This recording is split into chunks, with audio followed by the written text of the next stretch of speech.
very special telecast on ET Now. Today my special guest on the show is Mr. Ajay Piramal to talk about the state of the economy, how he witnesses the NBFC sector pan out right now and how Piramal itself is doing right now. Mr. Piramal, thank you very much for your time. The last time when I had this chat with you and this time round, a lot has happened in the space. At that time we were perhaps at the peak of the NBFC crisis. How are you analyzing things right now? Do you think it is that the sector is still in the grip of a difficult period, or perhaps the worst is over, or at least we've identified where the problem areas are and it's not actually a sector wide issue? So you're right, it's not a sector wide issue. It is for a few NBFCs which have been caught in this storm. I think we need to recognize before this that it is not only NBFCs. The NBFCs get actually combined with a lot of other issues that are happening in the economy. Several large companies have been defaulting thanks to the IBC and the bankruptcy laws that have come into place. And that has also had an effect on the NBFCs. So what I mean is that if you look at Jet Airways, it's not an NBFC. When I look at Z, when I look at ADAG, these are not NBFCs but have still had an impact on NBFCs.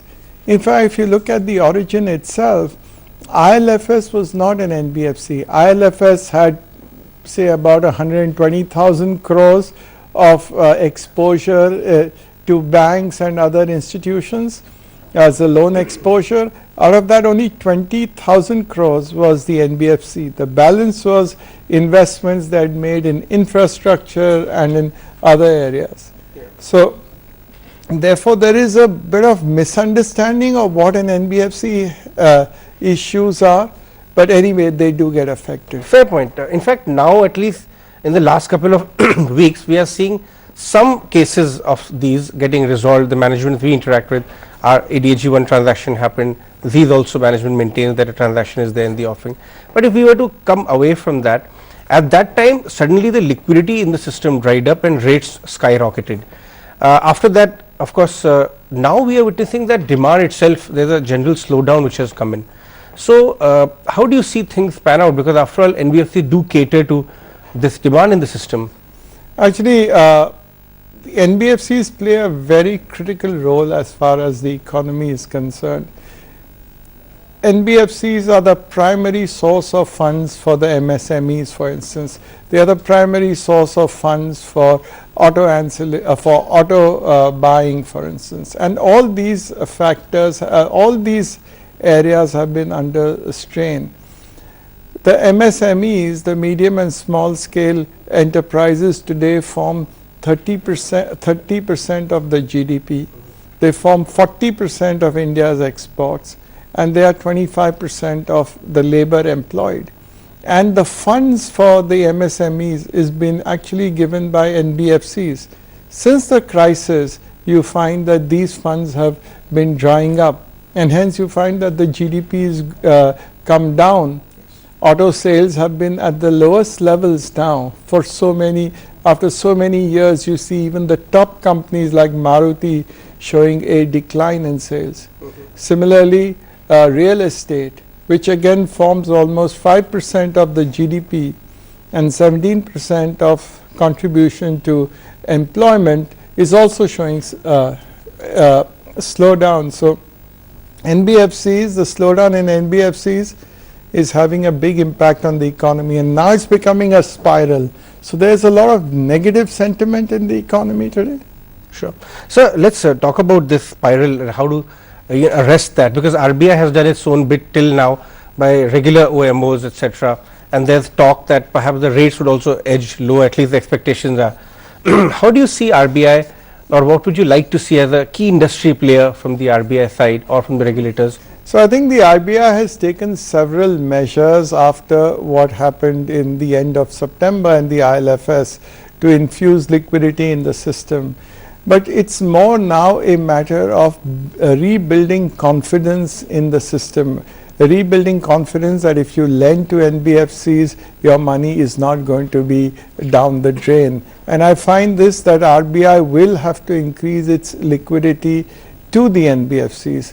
So one of the suggestions that we could have is that if RBI opens up a special window that can be of funds which can be lent to NBFCs, or if it can be that RBI takes a first loss of say 10% and lets banks ask them to lend more to NBFCs. Besides that, the RBI can also look at creating a whole special purpose vehicle which can lend some funds to NBFCs on a short term basis. They can buy over the commercial papers which the NBFCs are due and give them, refinance them. They could take a fee if they like, but these are some of the measures that the RBI would have to do. Besides, there is the ECB route. If they can relax that ECBs today, companies can raise, housing companies can raise only if they give for affordable housing. Can they make it for all real estate? These are some of the measures which are. In fact, larger companies such as yours, in the last couple of months, I'll say 2.5 quarters, have changed the mix of the sourcing of your capital via NCD and ECB. But smaller NBFCs are not being able to, go for. So do you think that in their inability to source funds, their business models will get questioned, and that could actually spur a lot of M&A, forced M&A of sorts in the system, in your view? So I think clearly there's going to be consolidation that's going to take place in the NBFCs. Actually, if you see post the IBC, consolidation is taking place in almost every sector of the industry. If I look at steel, look at all the cases that went to the IBC. These were the not well capitalized, not so well run companies, some of them smaller. And who were the bidders for that? It could be either a Tata or a JSW and Arcelor.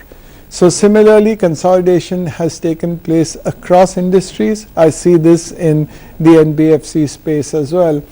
And over time, I think you will see the larger ones becoming larger and some of the smaller ones which are not well capitalized or which don't have as good an asset quality as should be, they would find it very difficult.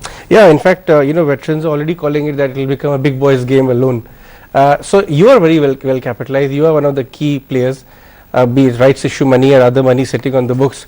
You are, we understand, also being approached by different players, parts of business of Diwan or any other, are you evaluating such proposals, or what will, attract you to any such piece of the business?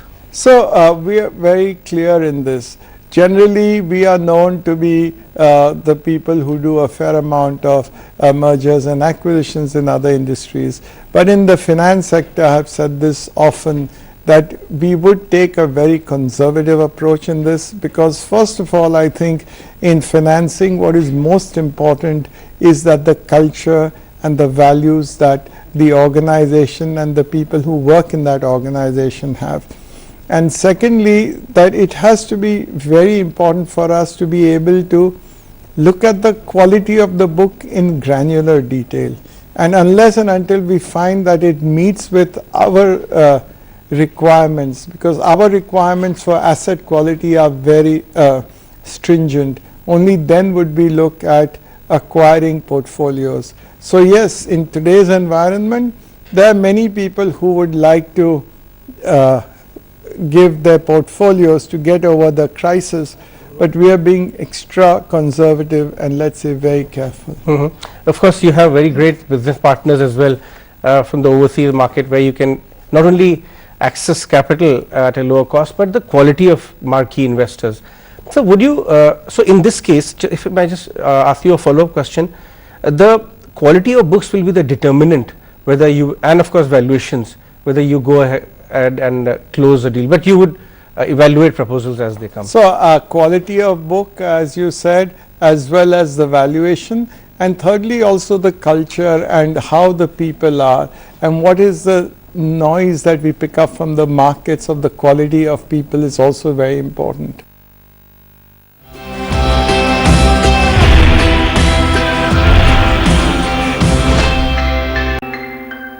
Let's move on, sir, from the sector at your own company. Again, a lot of interesting developments have happened. One key worry of the market, which is one particular large developer as your client, you have moved consciously to reduce exposure to that one particular client in the form of that transaction you have done.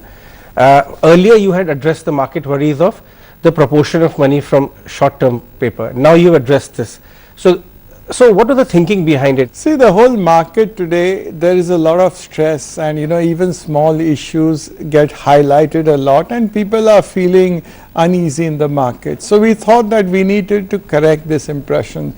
So one of the things we did is that to really raise long-term resources. So since the end of September, we've raised 16,500 crores of long-term resources. These are either NCDs or they are term loans from banks or from institutions like the LIC and so on. So we've replaced the short term with long term, and we are continuing to do this as we speak. In addition, there was a lot of uneasiness as far as one developer, which was Lodha, was concerned.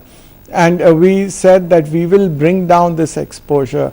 And the proof of the pudding is that the quality of asset and the quality of loans that we'd given to Lodha was good. And therefore, we have now been able to bring that down successfully. And from a 4,000 crore plus exposure, we have said that by the end of this year, we'll bring it down to 1,800 crores. And even in this current quarter, we are bringing it down to about 2,500 crores. What is more important is that we've got some of the best marquee investors to look at it, and Goldman is one such name as well, which is coming. And therefore, it just shows to some extent that the quality of underwriting was good.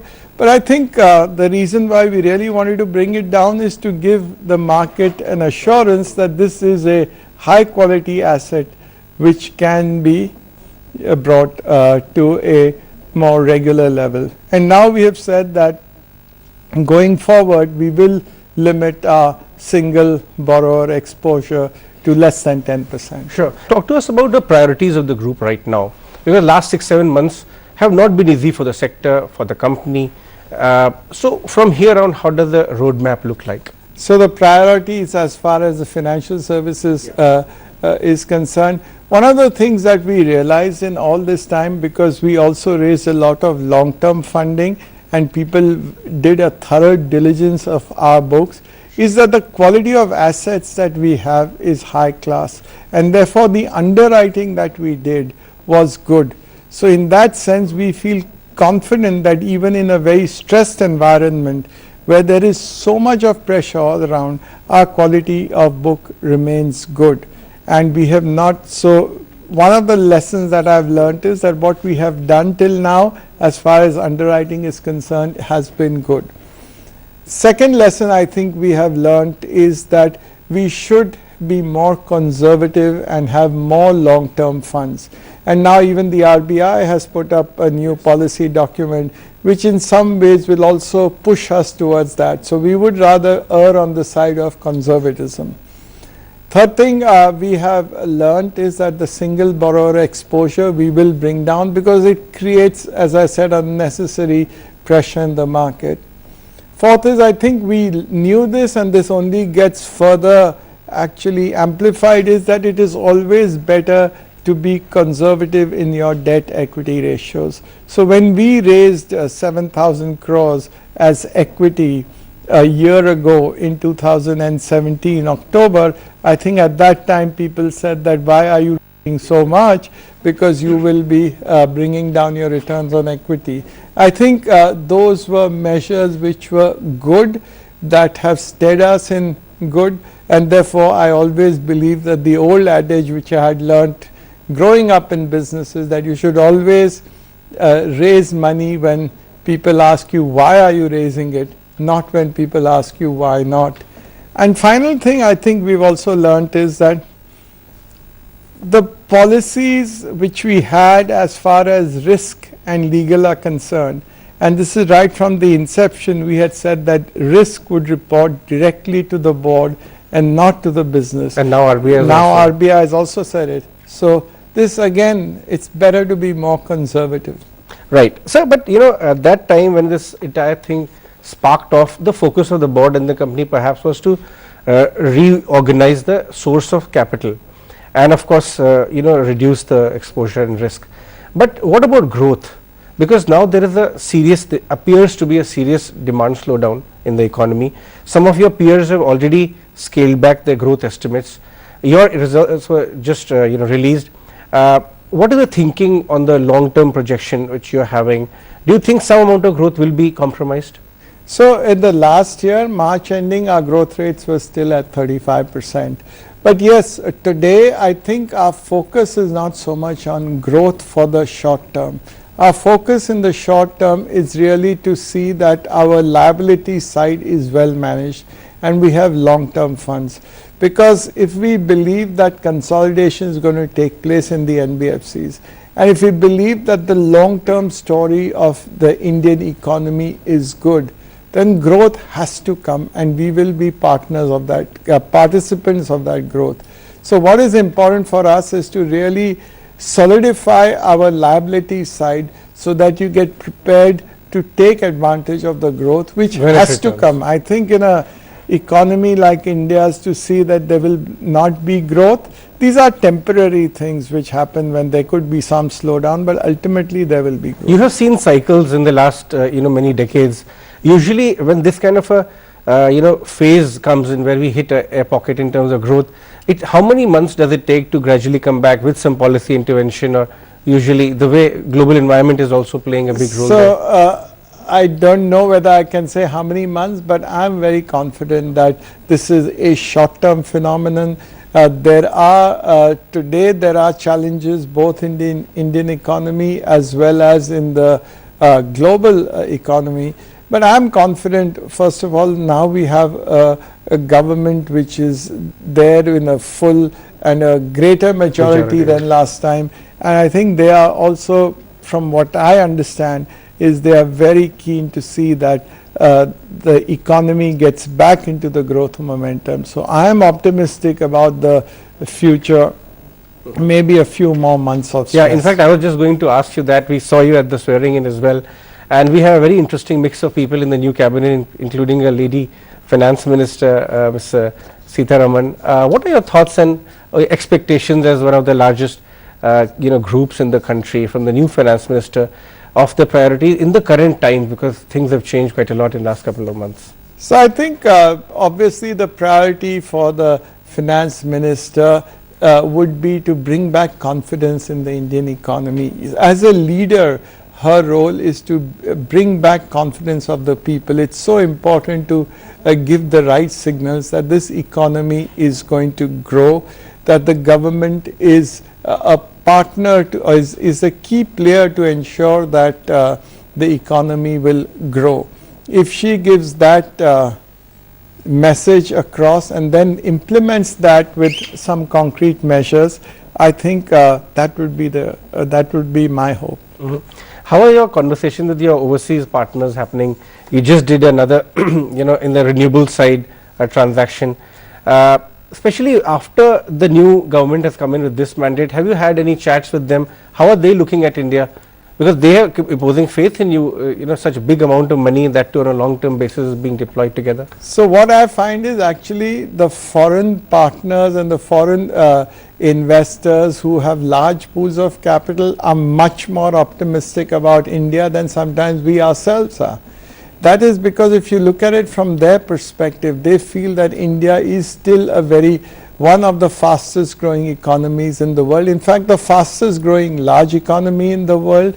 They also believe that we have a good solid government which is reform oriented and will take the country forward. We have rule of law, and therefore they are very confident. So whether it is the CPPIB, which is the Canadian pension fund which you talked about for renewables, whether it is the IFC, whether it is CDPQ, and whether it's Goldman, they are all, I think, very keen that India is the market. They would want to increase their presence, and they are also very happy that the partnership they have with us. So just one last word on the rates in the system. CLSA today put out a note saying that there's scope of 100 basis point easing in the next couple of months. Mr. Aditya Puri recently in an analyst meet said that there's limited scope to transmit lower rates in the system. What is your take on interest rates, and do you see that getting transmitted in the system in the next couple of months if they head lower the way things are? So I think there are both sides of it. If you look at it in terms of real interest rates, actually India has the highest real interest rates, because if there is no inflation today, or there is limited inflation, and if you have to borrow at 10-11%, then your real rate of interest is much higher than any other large economy, and therefore we do become uncompetitive. So that's one side. I know on the other side that the deposit rate, the deposits are now not, the flow of deposits into the banking system has come down, and one of the reasons could be that therefore people expect a high interest rate on their deposits, and they would feel, they would feel upset if rates are lower. But I think we have to adjust it to inflation. Therefore, I believe that we should bring down rates, and the RBI's policy should be to bring down rates, because that's the only way Indian business and industry would be competitive.